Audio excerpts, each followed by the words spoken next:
اچھا ناظرین، آج 22 جولائی 2022 ہے، جمعہ کا دن ہے۔ پنجاب کے تمام دریاؤں کی تازہ ترین گیج جو ہمیں موصول ہوئی ہے وہ آپ سے شیئر کرنی ہے۔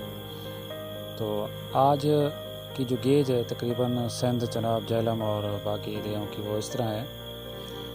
اگر ہم دریا سندھ کی بات کریں تو تربیلا کے مقام پر پانی کی آمد 2,09,000 کیوسک ہے اور اخراج ہو رہا ہے 1,03,870 کیوسک، جبکہ کالا باغ کے مقام پر پانی کی آمد 1,80,300 کیوسک ہے اور اخراج 1,75,300 کیوسک ہے، جبکہ چشمہ کے مقام پر پانی کی آمد 2,13,600 کیوسک اور اخراج 2,00,000 کیوسک ہے۔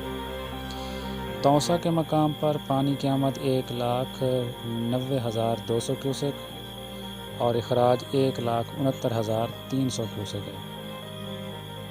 گڈو کے مقام پر 1,70,200 کیوسک اور اخراج 1,43,700 کیوسک۔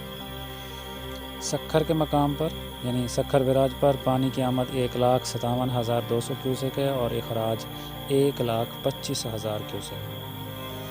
کوٹری کے مقام پر پانی کی آمد 97,200 کیوسک اور اخراج 63,700 کیوسک ہے۔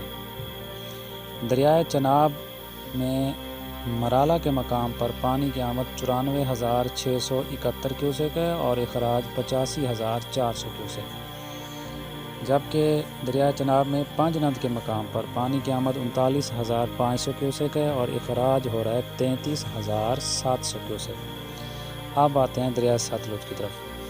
ستلج میں ہیڈ گنڈا کے مقام پر پانی کی اس وقت آمد یعنی آج جمعہ ہے 22 جولائی ہے 2022، تو یہ آج کی دوپہر کی گیج کے مطابق 2800 کیوسک پانی کی آمد ہے ہیڈ گنڈا سے پاکستان میں، یعنی 2,800 کیوسک، اور سلیمانکی پر 18,181 کیوسک آمد ہے، جبکہ اخراج ہو رہا ہے ہیڈ سلیمانکی سے 12,300 کیوسک، اور ہیڈ اسلام پر پانی کی آمد 12,321 کیوسک ہے، جبکہ اخراج ہے 11,800 کیوسک۔